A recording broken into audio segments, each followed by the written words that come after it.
वैसे तो पिछले 2 दिन से लेकर दुनिया के बहुत सारे न्यूज़ आउटलेट्स का मेन फोकस इसराइल और ईरान के दरमियान जारी टेंशन्स के ऊपर रहा, लेकिन इसके दरमियान एक बड़ी इंपॉर्टेंट डेवलपमेंट मिस्र के अंदर हो रही थी। मिस्र के अंदर हमास और इसराइल के दरमियान टॉक्स चल रहे थे और इस टॉक्स के अंदर कतर और मिस्र एज़ यूजुअल बड़ा इंपॉर्टेंट रोल प्ले कर रहे थे और अमेरिका का भी यहाँ पर एक इम्पॉर्टेंट रोल था।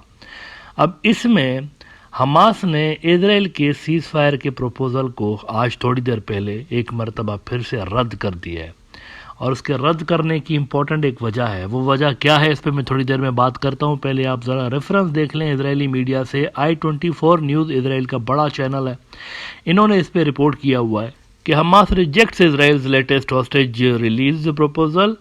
Top officials are set to convene in Cairo over the weekend to continue ceasefire talks. यानी हमास के प्रपोजल रिजेक्ट करने के बाद भी वहाँ पर टॉक्स जारी हैं, अभी वो कॉल्ड ऑफ नहीं हुई। अच्छा, हमास ने ये प्रपोजल रिजेक्ट क्यों किया है, ये बड़ा इंपॉर्टेंट है आपके लिए जानना। हमास ने असल में इनसे कहा था, यानी उनकी जो डिमांड्स थी बहुत सारी, उनमें से एक ये भी थी कि जो फ़लस्तीनी हैं नॉर्थ और साउथ में जहाँ चाहें, जहाँ पर जिनके घर थे वो वहाँ जाकर दोबारा से सेटल होंगे और आप किसी को कुछ भी नहीं बोलेंगे, आप टच भी नहीं करेंगे किसी को। और दूसरी इनकी ये डिमांड थी कि आप यहाँ से निकल जाएं, जब तक आप रहेंगे हम आपसे लड़ते रहेंगे, अगर आप यहाँ से नहीं जाएंगे तो फिर ये लड़ाई जारी रहेगी। इन दोनों डिमांड्स को इसराइल ने जो है वो रद्द कर दिया है। इसराइल ने कहा था कि हम आने देंगे लोगों को, नॉर्थ और सेंट्रल गज़ा में हम इनको सेटल होने देंगे, लेकिन हम तलाशी लेंगे, यानी जो लोग जाएंगे वापस तो वो सारे हमारे से होके जाएंगे, हम उनको चेक करेंगे फिर जाएंगे। इस पे हमास ने कहा है कि ये नहीं हो सकता, यानी आप जो है उनको कुछ भी नहीं कहेंगे, वो डायरेक्ट वहाँ पर जाकर जिन जिन के जहाँ पर घर है वहाँ पर सेटल होंगे। तो इन इश्यूज़ पे फ़िलहाल वो जो टॉक्स हैं वो अभी तक चल रही हैं, उस पर कोई नतीजा नहीं निकला। मीनवाइल अमेरिकन्स ने एक बड़ा दावा किया है। अमेरिकन्स ने कहा है, उनकी इंटेलिजेंस की रिपोर्ट आई है, उन्होंने कहा है कि ईरान का जो हमला है वो होना ही होना है इसराइल के ऊपर, वो तय कर चुके हैं ईरानी, उन्होंने करना ही करना है। कहाँ से करेंगे ये अभी क्लियर नहीं है और कब करेंगे ये क्लियर नहीं, लेकिन आइडिया उन्होंने ज़रूर दिया है। उन्होंने कहा है कि रमज़ान से पहले पहले, रमज़ान एंड होने से पहले पहले ये हमला होगा, ईरानी रिटालिएट करेंगे। ये अमेरिकन इंटेलिजेंस ने इसराइल को खबरदार कर दिया है कि आपके ऊपर ये हमला होने वाला है। इसराइल के बड़े न्यूज़ आउटलेट हार्ट्स ने इस पर लिखा है कि US intelligence indicates Iran plans to strike Israeli targets with cruise missiles drones in coming week. उनके जो शहीद ड्रोन्स हैं, वो खुद कुछ ड्रोन है उनके, असल में वो जाके नीचे टारगेट पे गिरते हैं और फट पड़ते हैं, तो उनके लिए कहा जा रहा है कि ये और डिफरेंट तरह के जो मिसाइल्स हैं वो मार सकते हैं, लेकिन कहाँ से मारेंगे, इराक से भी मार सकते हैं, सीरिया से भी मार सकते हैं, लेबनान से मार सकते हैं, कहीं से भी मार सकते हैं, इसका इनको कुछ पता नहीं है। यानी अभी तक ईरानी जो है वो इनके माइंड के साथ खेल रहे हैं। लेकिन ये अमेरिकन्स ने कहा है इजरायलियों को ज़रूर कि आने वाला है अटैक तो होगा ही होगा। और हसन नसरुल्लाह जो हिजबुल्लाह के चीफ हैं, उन्होंने भी इस पे बड़ा बयान दिया है। उन्होंने कहा है कि अटैक तो आने वाला है इनके ऊपर और यकीनी तौर पर आएगा। ईरान इंटरनेशनल ने हिजबुल्लाह के चीफ के हवाले से लिखा है कि Hezbollah chief says Iran's retaliation for consulate attack inevitable. और इसमें हसन नसरुल्लाह कहता है कि be certain, be sure that the Iranian response to the targeting of the consulate in Damascus is definitely coming against Israel. Israel has braced itself for the possibility of a retaliatory attack, cancelling leave for all combat units and mobilizing more troops for air defense units. अच्छा, यहाँ पे हमला करने से पहले Iran ने America को खबरदार किया है कि आप यहाँ से हट जाएं बीच में से। ब्लूमबर्ग ने रिपोर्ट किया है कि Iran tells US to step aside as it readies response to Israel. Tehran wants US not to get dragged into Netanyahu's trap. Islamic Republic says it will respond to Syria consulate strike. यानी उन्होंने Americans को कहा है, इन्होंने ईरानियों ने, कि ये जो कुछ भी नेतन्याहू ने किया है ये वेल प्लान्ड उनका एक ट्रैप है, यानी वो अमेरिका को इस रीजन के अंदर वाइडर कन्फ्लिक्ट के अंदर इंगेज करना चाहते हैं, तो आप इस ट्रैप से दूर रहें।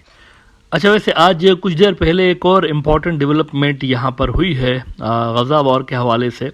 इसराइल के ऊपर ये जो इन्होंने इंटरनेशनल एड वर्कर्स को टारगेट किया पिछले दिनों, 7 एड वर्कर्स को इन्होंने قتل کیا اسرائیلیوں نے. اس میں امریکن سٹیزن بھی تھا, اس میں آسٹریلین سٹیزن بھی تھا, اس میں برٹش سٹیزنز بھی تھے, پولینڈ کا بھی اس کے اندر بندہ تھا.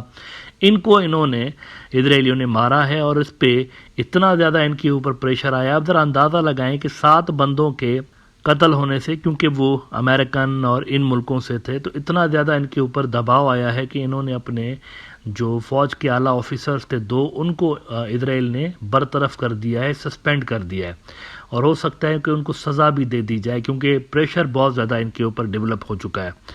تو اس کے علاوہ انہوں نے مکھن لگانے کے لیے ویسٹ والوں کو یہ کیا ہے کہ مزید ایڈ جو ہے وہ غزہ کے اندر داخل ہونے کی انہوں نے اجازت دے دی ہے. ان کی جو وار کیبنٹ ہے, آج انہوں نے فرائیڈے والے دن یہ کام کیا ہے. آپ ذرا یہ میپ دیکھیں, یہ اردن اور اسرائیل کی جو بارڈرز ہیں یہ آپس میں لگتے ہیں. اردن ویسے فلسطین ہی ہے ایک طرح سے, کیونکہ آدھی لگ بھگ جو اردن کی آبادی ہے نا, 50% ان کی جو پاپولیشن ہے وہ فلسطینی ہے اصل میں. تو یہاں سے اردن سے ایڈ کے ٹرکس جو ہیں ان کو غزہ جانے کی اجازت ملی ہوئی ہے ڈائریکٹ.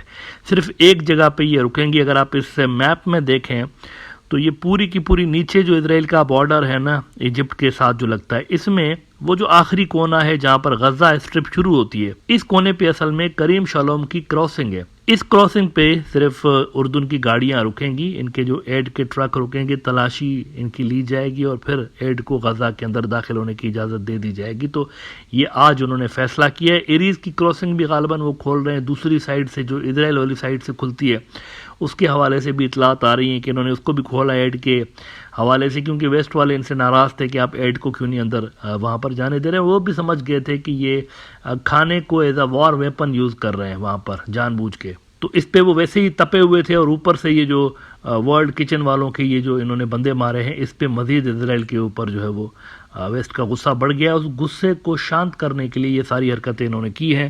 یروشلم پوسٹ کہتا ہے کہ Jordanian army trucks carrying humanitarian aid bound for Gaza will be allowed to pass through Israeli territory according to a Friday Kan 11 report. The report stated that the trucks would cross through the Al-Nibi bridge and then be allowed to pass through Israeli territory and reach Gaza directly except for an inspection at the Karim Shalom crossing. This comes after a cabinet decision on Friday evening. تو یہ آج تھوڑی دیر پہلے انہوں نے یہ فیصلہ کیا ہوا ہے. ہیونگ سیڈ دیٹ, یہ جو ساری ایڈ وہاں پر جا رہی ہے یہ انف نہیں ہے, کیونکہ وہاں پر شدید قلت ہے خوراک کی, وہاں غزہ کے اندر شدید قلت ہے. بیکاز 6 مہینے سے لے کر باہر کی جو سپلائی ہے وہ تو بند ہے وہاں غزہ میں 6 مہینے سے لے کے, اور وہاں ان کی لوکل جو ویجیٹیبلز اور فوڈ کی وہاں پر ایک مارکیٹس تھیں ان کو بھی انہوں نے ڈسٹرائے کیا ہوا ہے. بلڈوزرز لے کر اور کرینز لے کر یہ کھیتوں میں گھسے ہیں, اور کھیت انہوں نے پہلے ہی مہینے کے اندر کھیت وغیرہ انہوں نے ڈسٹرائے کیے وہاں پر, اور وہاں پر جو فوڈ کی مارکیٹس تھی, بیکریز تھی, ان کو انہوں نے ڈیلیبریٹلی شروعاتی دنوں میں ہی ٹارگٹ کیا. تو اس وقت وہاں پر کھانے پینے کی شدید قلت موجود ہے وہاں غزہ کے اندر. ناؤ دیکھنا یہ ہے کہ یہ جو ایران نے ان کو کہا ہوا ہے امریکنس کو کہ ہم اٹیک کریں گے اسرائیل کے اوپر, اس کے بعد اسرائیلی ری ایکشن کیا آتا ہے. کیا وہ ڈائریکٹلی ایران کے اوپر پھر حملہ کریں گے, جوابی حملہ, اور امریکہ کیا واقعی نیوٹرل رہے گا, یہ بھی دیکھنا باقی ہوگا نا, کہ کیا وہ اسی طرح سے ان کو ویپنس اور یہ سب کچھ دیتے رہیں گے, ہتھیار. تو پھر تو رشیا اور چائنا بھی ہتھیار دیں گے ان کو. جب یہ ڈائریکٹ لڑائی شروع ہو جائے گی تو پھر یہ صورتحال کہاں جا کے ختم ہوگی. یہ بڑی ڈینجرس جو سیناریو ہے یہ ہمارے سامنے انفولڈ ہو رہا ہے اس وقت.